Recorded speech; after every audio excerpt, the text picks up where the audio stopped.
70 different stakeholders consultation. And the stakeholders consultations were with the ministries, with state governments, with infrastructure companies, with developers, bankers, with NBFCs, and also with PE players and industry association. So 70 different meetings were held during the course of the 4 months. And for the 100 lakh crores, today we have a compilation of 102 lakh crores worth projects. However, even as we are talking here, I'm happy to say that projects are coming in, and in the next couple of weeks, we will probably reach a 3 lakh crores. For the 100 lakh crore, 102 lakh crore worth compilation is what I'm giving you now. But in addition, a few more states are coming up with another 3 lakh crore worth of projects. So in all, I think we'll have about 105 lakh crore in total of projects for the 100 lakh crore commitment that we've made. And these projects spread across 22 ministries and 18 states and union territories. We also intend to launch a NIP, the National Infrastructure Pipeline coordination mechanism consisting of the center, the states, and also the private sector, so that they can get into detailed planning and also information dissemination together with monitoring the implementation of this entire NIP framework.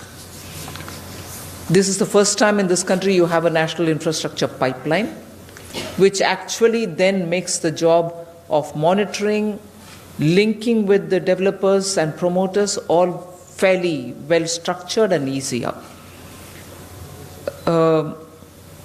In the last 6 years, infrastructure has been a focus, and you would know of this government also in its previous tenure. And in the last 6 years, on infrastructure by center and by the states, a total of 51 lakh crores, that is about 5 to 6% of the GDP, has been spent on infrastructure. I repeat that, both center and state together in the last 6 years have spent 51 lakh crores, resulting in about 5 to 6% of GDP. Now, what we are committing here is 100 lakh crore for the next 5 years, and I'm already telling you that the report which will be released just now consists projects worth 102 lakh, which in the next couple of days we should be able to add another 3 lakh crores to it, totaling 105 lakh crores, spread over 18 ministries and 21 ministries and 18 states and union territories. Now, in this profile, the NIP profile, as it stands today, consists of center 39% share, states 39% share, which is equal share, and private sector 22%. We expect that the private sector's share to increase to at least 30% by 2025. Private sector to increase to 30% by 2025. Just a bit more of detail. Out of the total NIP of 102 lakh crores, which I've told you just as it stands today, 42.7 lakh crore, that is 43% worth of projects are under implementation. 32.7 lakh crore, which is about 33% worth of projects are at conceptualization stage, and 19.1 lakh crore, which is about 19% worth of projects are under development, which is the DPR is done, but construction is yet to start. So hence approximately about 63% of the projects of the pipeline is completely firmed up. I like to underline the fact that keeping in line with the government's priorities, keeping in line with the flagship schemes of the government, so the infrastructure investment will be very much in alignment with them. So power, railways, power including renewable sector, urban and urban areas development, irrigation, mobility, education, health, water, and digital sectors form the bulk of the pipeline that we are announcing today. I repeat, power, railways, power including renewable sector, urban, irrigation, mobility, education, health, water, and digital sectors form the bulk of all the pipeline projects which are being detailed out today. There were several working groups under the task force which was appointed for this purpose. And the working groups in each of the areas other than identifying projects have also suggested a lot of reform-related steps which will go together with this. Otherwise, announcing just the pipeline with a lot more difficulties here and there without steps taken to reform those will not really ease the process. Because ultimately, all these are done with an intention of making ease of living for the citizen and ease of doing business for the businesses. And therefore, some of the suggestions which have come out, given by various working groups, will be taken up with all earnestness, which will look at various aspects of the financial sector, whether it is looking at the bond markets or innovative vehicles like the alternative investment funds, and also instruments like InvITs, which will provide bulk of the debt financing which is necessary for all this purpose. Improving on development process, project development process itself, such as planning and designing and better marketing, etc. So we are looking at various steps to reform the PPP-based contracts which have to be implemented, dispute resolution related, enforcement of contracts, which is a very critical component. All this is also being looked at when we are talking about reforming the entire process per the suggestions given by the working groups under the task force. A robust monitoring framework will also be established. Detailed reports, which will be released soon, will also include sectors, the reforms and steps which are being suggested in each of their reports, and an online dashboard and a data room is expected to be set up also. Another very important step which will interest the media is that an annual global investors meet is expected to be organized, with the first edition in the second half of this year, meaning the coming year 2020, where the center and states will get to meet all the investors and to talk to them about infrastructure opportunities. Whilst it's important to understand that we've done a detailed work in getting this report out, the monitoring framework, it will be the job of the monitoring framework to keep it robust, to, as we go on, to consider the strengths and also challenges of all the listed projects, and to make sure that if it is unsustainable for any one of the projects to keep going on it, also have the flexibility to drop it and pick up on some newer project. So that flexibility is being given in order that the end of the objective is well attained rather than be left with laggards. So that flexibility is being given to the monitoring group, and therefore if that is a flexibility offered and if decisions are going to be here and there real worked out, how will you get to know?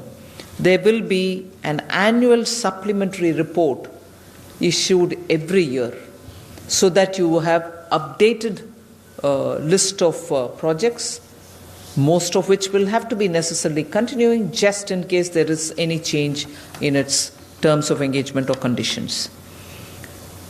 So I'd like to present it. I'm sure we are releasing that document for your consideration. I'm happy to say that the promise which the Prime Minister made during an Independence Day speech of 2019, within the end of this year, we have kept the promise, delivered on it, and the facts are before you for you to analyze it. Thank you. Now we will have the unveiling of first report of the task force.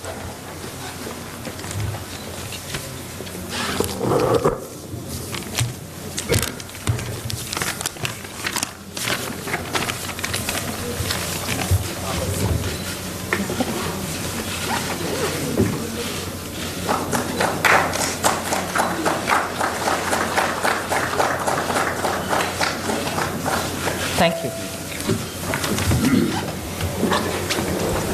Friends, this report will be on the website of the Ministry of Finance, and we will also provide the link on the PIB website. Now we take few questions. You have the number plates before your seat. Please use the numbers. 22.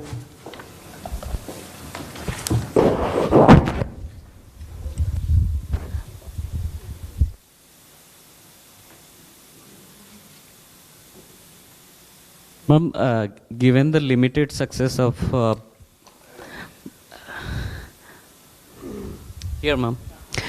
given the limited success of public-private partnership, how optimistic are you about attaining this 22%, share of PPP projects, which is going to, rise to 30%? Whilst we learn from the past experiences, it's also important that the private sector themselves have expressed keenness in participating in this and wanting to be a part of this whole attempt to build national infrastructure. And therefore, I hope that the private sector, which is also equally commercially conscious of their investments and the outcome, have come in clearly understanding that we all are in it together. 58. Ma'am, this is Nirbhay from INS. Ma'am, you gave the breakup of this 102 lakh crore infra projects, 39, 39 and 22.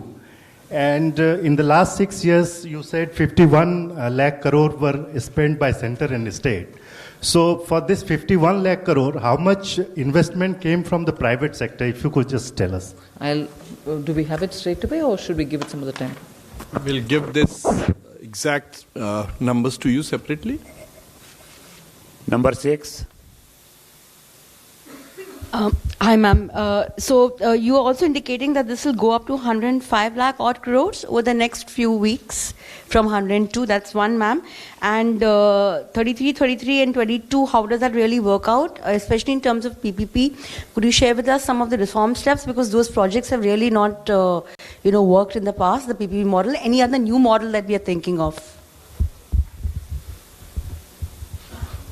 FM has already outlined in a statement some of the major reform steps. Rest will go by sector-wise. So I guess this particular document is getting uploaded.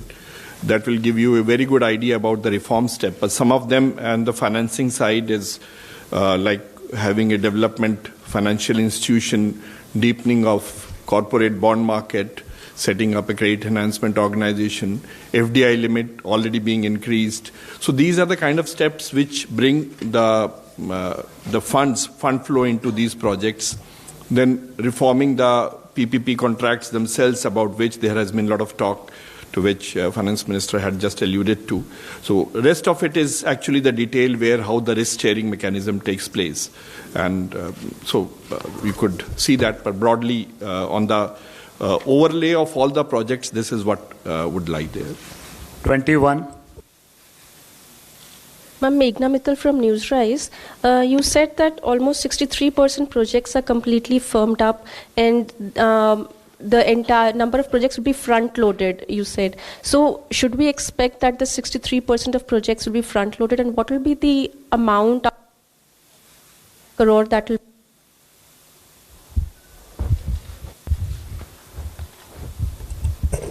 See, the expected phasing during financial year 2020 is about 18.44 lakhs, and in FY21 is 21.62. The full phasing you can see in the report, which would be on the website. However, it could even move further depending upon, there are issues like the spending in a particular project and so on and so forth. But the expecting phasing is 18.44 in the first year. 21.62 lakh crore in the second year, that is 21. In 22, it's 24.78 lakh crores. 23, it is 21.29 lakh crores. 25, it is 25.34 lakh crores. And then more projects do get added, and it does build up as... Number 5. 16.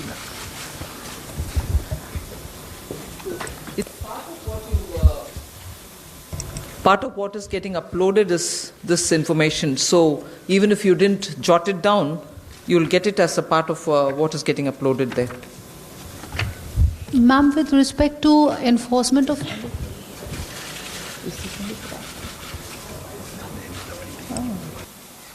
Just a bit of a correction there. I'll just come out with the correct page of the document.